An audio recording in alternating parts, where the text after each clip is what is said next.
মা এসে গেছে এসে গেছে মা এসে গেছে এসে গেছে মা এসে গেছে মা বাবু কত বছর পর তোমাকে দেখলাম মা। কত বছর পরে? মা তখন ক্লাস 5-এ পড়ে। এই গেলি মারা, তুই তোর মাকে স্কুলে যেতে দেখি করে? এই তোকে তো মানে সামনে বুঝতে হবে না, পাবলিক বুঝলেই হলো।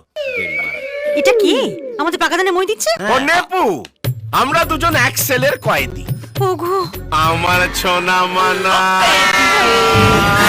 কি হয়েছে বেবি? এই তো আমি।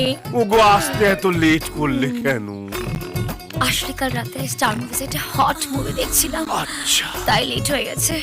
উনি কে? উনি আমার মা। এটা কে? ওর বউ। এই গেলি মারা, মধু যদি প্রভুর বউ হয় তাহলে সোনা মানা বলে তোর মায়ের দিকে চলে গেল কেন? তোমাকে না রাতে বিচুরি ঘষে দিতে হয়, যাতে সারা রাত চুলকোতে থাকো, সব কথায় চুল।